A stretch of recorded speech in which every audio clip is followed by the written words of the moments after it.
Welcome to Stuck in the Gravel. You're here with Daniel and Chloe. Today we'll be discussing the second round of the Formula 1 season held in Shanghai, China. Kicking off with practice for the 2025 Chinese Grand Prix, Norris topped the practice timesheets with a 1:31.504 in 23 laps, followed by Leclerc, who was just over 4 tenths behind, with Oscar Piastri in third with a 1:32.53. Now let's move on to sprint qualifying. The first sprint qualifying session included the likes of big names such as Liam Lawson, Nico Hülkenberg, Esteban Ocon, Pierre Gasly and Jack Doohan. With this being said, Lawson was off the pace, being nearly 2 tenths off of SQ2.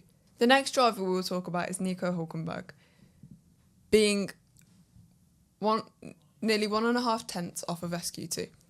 Ocon, who was almost a tenth over, and Pierre Gasly with a tenth and a thousandth over.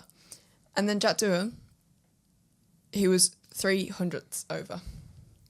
Next, the second sprint qualifying session had the likes of Isaac Hedjar not being able to set a time due to having a difficult couple of runs that meant he was P15, and also wasn't able to progress in the 10-minute session that was given. Furthermore, we were able to see Gabriel Bortoleto, who was massively off the pace, being 7 tenths,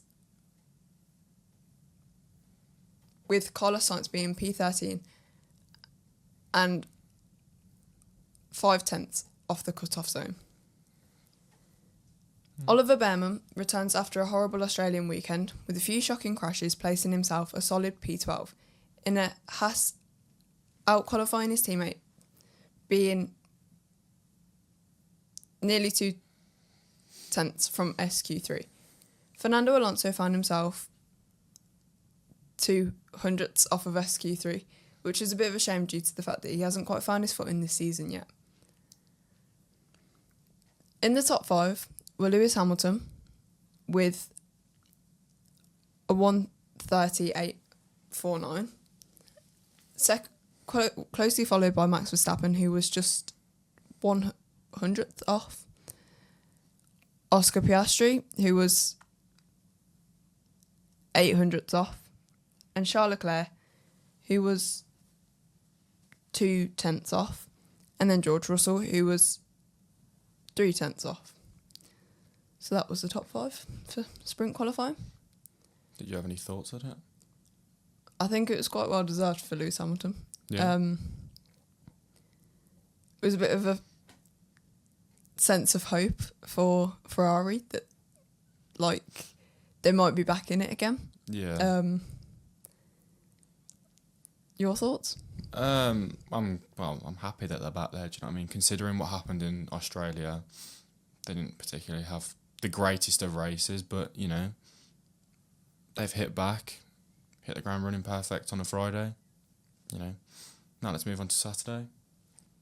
China is the first sprint race of the 2025 season. The F1 sprint race is a shorter format of a race that typically lasts around 100 kilometres, which is usually around 1/3 of a regular Grand Prix. It usually takes place on a Saturday, and the results from this would go towards the championship standings, with first place earning 8 points all the way down to 8th place, who will gain 1 point. It features all of the teams and drivers, and the design of it is to try and excite and spice up the Formula 1 weekend. Lando Norris, who started P6, found himself getting to turn 4 and dropping down to P9 after he went too wide into the corner and fell onto the grass. Lewis Hamilton found himself holding on to P1 for the whole of the sprint race and eventually steeping out a 6-second gap over Max Verstappen, who then was later passed by Oscar Piastri. The top 5 of the sprint race ended was Lewis Hamilton winning it, Oscar Piastri in second, Max Verstappen third, George Russell fourth, Charles Leclerc 5th. And after the sprint, the team standings have been updated, with McLaren on 35, Mercedes on 34, Red Bull on 24, Ferrari on 17, Williams on 10, Aston Martin on 8, KIC Sauber on 6, Racing Bulls on 3, Alpine and Haas on 0. And then when you look at the driver standings, Lando Norris with 26 points, Max Verstappen with 24, Russell with 20, Antonelli with 14, Albon with 10, Piastri and Hamilton with 9, Stroll and Leclerc with 8, and Nico Hülkenberg with 6. Got to say about that one, with the driver standings. I think seeing a rookie so high up, Yeah. I know it's only been 2 races, but I think it does show that he's in good form and that he's Yep. well equipped for Formula One. Because I know that there was a lot of speculation that it might be too much pressure to move up to a big team like Mercedes or something, but Yeah, I know what I you mean. think he has proved himself quite well. And not just that as well, with Williams being up there as well with Albon, and in the team standings as well, having 10 points under their belt already. It's quite a... I think what else we should talk about is Lance Stroll being in 8th. Like, on 8 points just after the China sprint, it's like he's ahead of his, a legend of F1 pretty much, Fernando Alonso. He's outperformed him so far, and it's like, is this just because Fernando hasn't found his footing yet, or should we start to question whether he's starting to lose it now? But as well as that, Nico Hülkenberg in 10th with 6 points for KIC Sauber. I mean, if we look at where they was last season, Yeah. they just wasn't there where they where we was hoping. But at least they've got points now. That's all we can say. Yep. Moving on to qualifying. In qualifying 1, it was moving on to qualifying. Qualifying 1 found 5 drivers exiting, and once again Liam Lawson being 2.5 tenths off of Q2, and was once again found in P20. This was then followed by Bortoletto, Jack Doohan and Behrman all being unable to get to Q2. When we look at qualifying 2, Carlos Sainz was in P15, being 2.5 tenths off Q3. Lance Stroll being in 14th, being nearly 2 tenths off. Alonso being just under a tenth off. Hülkenberg being 300ths off. And Esteban Ocon also being 300ths off. But there was only 7,000th of a second that separated the two of them. Then when we look at qualifying 3, we noticed that Oscar Piastri took pole position with a 1:36.41. George Russell being only 800ths behind. Lando Norris being almost 1.5 tenths behind. Max Verstappen just under 2 tenths. And Lewis Hamilton putting himself in P5 just under 3 tenths. As we headed into the Chinese Grand Prix, we saw that it was fairly overcast, with the start phase showing Oscar Piastri swipe across onto George Russell and cover for the lead, where Papaya teammate Lando Norris was able to fly around the outside into turns 2 and 3. Halfway around the lap, Gabriel Bortoletto found himself in the gravel, but then was able to make his way out without it resulting in a safety car. Now, onto the key moments and battles.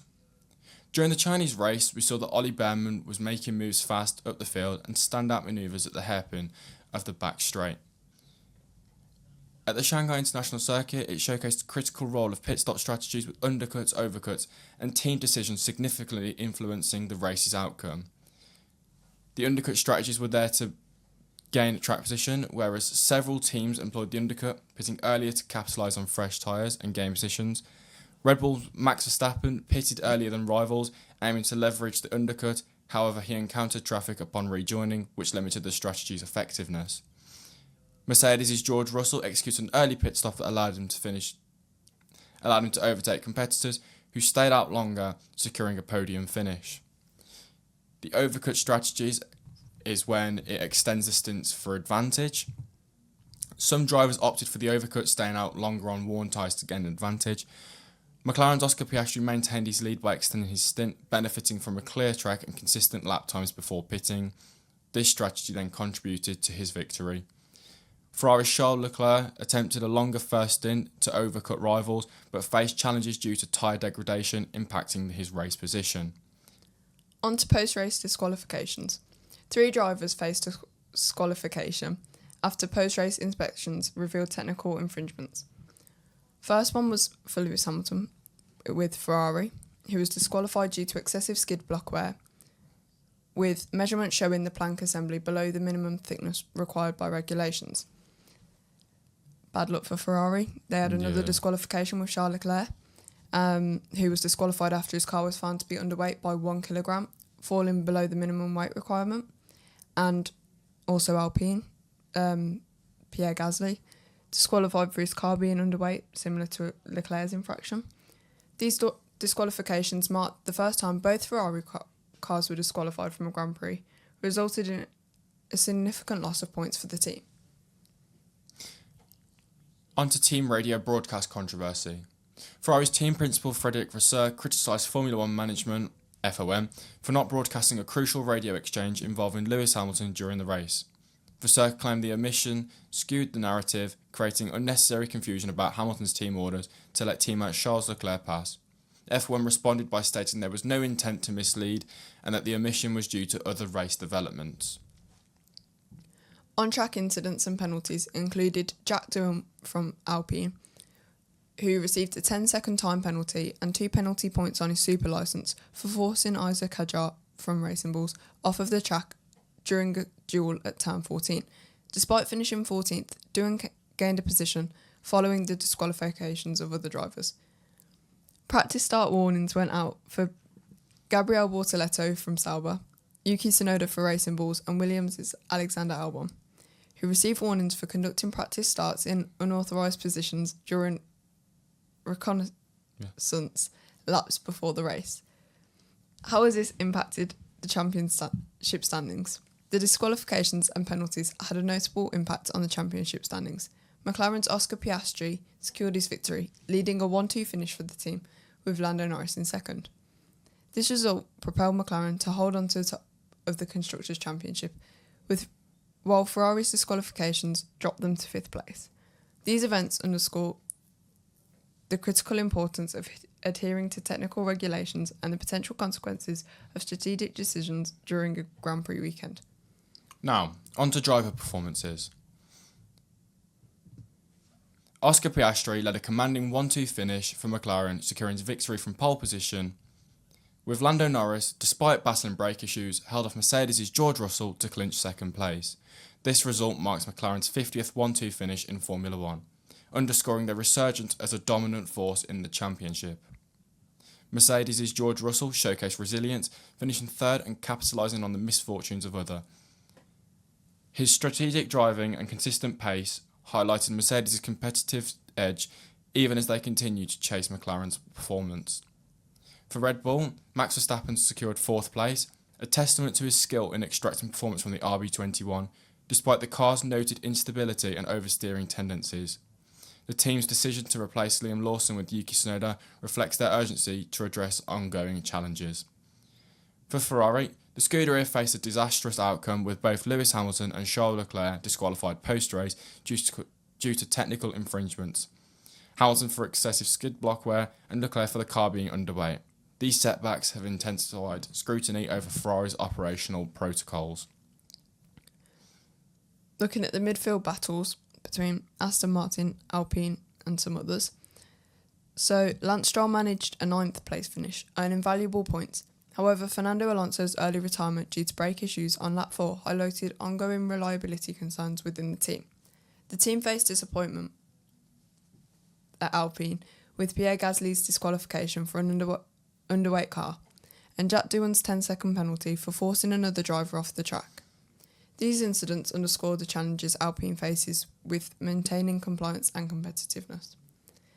Over at Williams, Alexander Albon's 7th place finish and Carlos Sainz Jr.'s 10th place result demonstrated the team's steady progress, capitalising on the misfortunes of others to secure points. Now, onto the underperformers, struggles and contributing factors. Liam Lawson for Red Bull. Lawson's underwhelming performance attributed to inexperience and difficulties handling the RB21's challenging dynamics. This led to his replacement by Yuki Tsunoda for the Japanese Grand Prix. This move underscores Red Bull's imperative to adapt swiftly in a competitive field. For Lewis Hamilton, despite a promising start, Hamilton's disqualification for excessive skid wear nullified his efforts, raising questions about Ferrari's quality control and adherence to technical regulations. On to Rookie Watch and navigating the Shanghai circuit. So Oliver Behrman at Haas achieved an impressive 8th place finish, demonstrating maturity and adaptability on the demanding Shanghai circuit. Jack Doohan at Alpine, despite finishing 14th, he received a 10-second penalty for forcing Isaac Kadjar off the track, highlighting the learning curve rookies face in wheel-to-wheel combat. And Isaac Kadjar for Racing Bulls finished 11th, showing promise but also experiencing the challenges inherent in adapting in Formula One's competitive environment. The 2025 Chinese Grand Prix highlighted the critical importance of strategic execution, technical compliance and adaptability in the ever-evolving landscape of Formula One. On to team strategies and constructor standings. If we start on the team standings, McLaren lead the way with 78 points, Mercedes with 57, Red Bull Racing with 36, Williams with 17, Ferrari with 17, Haas with 14, Aston Martin with 10, KIC Studios still with 6, Racing Bulls with 3, and Alpine at the very bottom with 0. For the drivers' standings, Norris on 44, Verstappen on 36, Russell on 35, Piastri on 34, Antonelli on 22, and for a rookie that is good, Albon with 16, Ocon and Stroll with 10, Hamilton with 9 and Leclerc with 8. Social media were buzzing over the joy from Ollie Behrman, as every time he made a pass he would pop a cheeky comment of "ciao" that would be seen as a joke, but hopefully some form of a confidence booster. Moving on to F1 Academy. The F1 Academy commenced its 2025 season with round 1 at the Shanghai International Circuit from March 21st to 23rd. On to the qualifying results, we see that Maya Vug from MP Motorsport took pole position with a 2-minute 3-second lap time. Dorian Pin in second for Prima, Alba Larson in third for MP Motorsport, in fourth Chloe Chambers with Campos, and in fifth Alicia Parmovsky for Roding Motorsport. So after race 1, or during race 1, Alicia Parmovsky showcased resilience by advancing from 4th to 1st, securing her maiden F1 Academy victory. She capitalised on late race issue faced by Nina Gadaman, overtaking her on the penultimate lap. For race 2, Dorian Pin delivered a commanding performance, leading from start to finish to claim victory. Maya Vug applied pressure but settled for second place, while Chloe Chambers completed the podium in third place. So the championship standings post round 1 are Dorian Pin in first with 31 points, Maya Vug second with 26 points, Chloe Chambers third with 24 points, Alicia Parmovsky in fourth with 18 points, and Alba Larson in fifth with 14 points. The next event, round 2, is scheduled for the 18th to 20th of April at the Jeddah Corniche circuit in Saudi Arabia. Now, looking ahead, the Chinese GP weekend impacted the results of the next race and championship, as we saw that McLaren and their drivers had made some important pushes in the form that Lando has kept himself at the top of the World Drivers' Championship with an 8-point lead over Red Bull driver Max Verstappen. Oscar sits in 4th, but if he had never had a bad home GP weekend, then he may have been leading the championship for all we know. Next, we're diving into one of the most iconic races on the F1 calendar, the Japanese Grand Prix at Suzuka. A track steeped in history, legendary battles, and of course, that unmistakable figure 8 layout. So buckle up as we preview the weekend ahead. On to the track overview. Suzuka is a driver favourite and one of the most technical circuits in the world. With 18 turns over 5.8 kilometres, the track demands precision and confidence. The first sector is an absolute masterpiece, fast, flowing S's that test the balance and aerodynamics of every car on the grid. The infamous 130R remains one of the most exhilarating high-speed corners in F1, and let's not forget the tight hairpin and spoon curve that challenge both tyre wear and overtaking strategy. Tyre degradation is always a high factor here, with Pirelli bringing their usual mix of compounds suited for high-speed corners and significant lateral forces. Expect teams to focus on tyre management, especially in the latter stages of the race. Now, ones to look out for. Max Verstappen, He's been dominant in recent seasons, but can he maintain his grip at Suzuka? Lewis Hamilton. He's a past winner here. Can he extract something special from the Ferrari? Yuki Tsunoda. Racing in front of his home crowd. Expects extra motivation from Japan's own F1 star, as well as he now is at his new Red Bull home. Ferrari versus McLaren. Both teams are fighting for supremacy in front of Red Bull. Who will have the upper hand? Lando Norris, a very quick driver who will be looking to put himself in a prime position to capitalise. On to strategy and race predictions. With overtaking being tricky in certain sectors, qualifying will be absolutely crucial. Expect a mix of 1 and 2 stop strategies depending on tyre degradation. Safety cars are always a possibility, and if rain hits, like we've seen happen quite often in the past, then strategy calls from the pit wall could make or break the race. On to breaking news. The Red Bull driver lineup have changed. Red Bull Racing has made a notable adjustment to its driver roster. After just 2 races in the season, Liam Lawson has been replaced by Yuki Tsunoda. Lawson, who struggled to score points in the Australian and Chinese Grand Prix, expressed his disappointment, stating, "Being a Red Bull racing driver has been my dream since I was a kid." He will now return to the Racing Bulls team alongside rookie Isaac Hadjar. Red Bull's team principal, Christian Horner, cited the need for Tsunoda's experience to aid in car development as a key reason for the change. There's also been an engine regulations update. In other news, Pat Simmons, former Chief Technical Officer of Formula One and now an Executive Engineering Consultant for the Cadillac team, has addressed speculation regarding the return to V10 or V8 engines. Simmons stated that such a shift is unlikely for at least a decade, emphasising the significant investments made in the upcoming V6 engine regulations set to debut in 2026. He highlighted the importance of allowing new participants like Cadillac, Audi and Red Bull powertrains to amortise their investments over a reasonable period. McLaren have won 3 straight races in a row.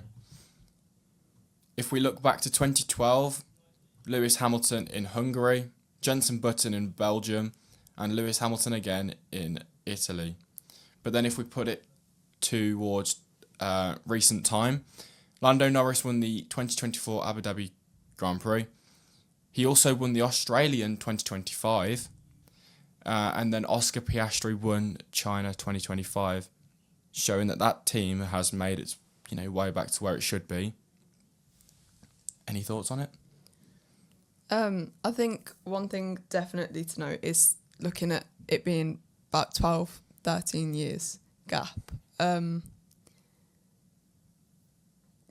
Hopefully they can make that 3 in a row last a bit longer and extend it to a 4 in a row, maybe 5 in a row. But definitely, hopefully we'll maybe have a McLaren driver win next weekend to make it a 2025 3 in a row instead of having to expand it across 2 seasons. But yeah, definitely looking quite promising, isn't it, at the moment?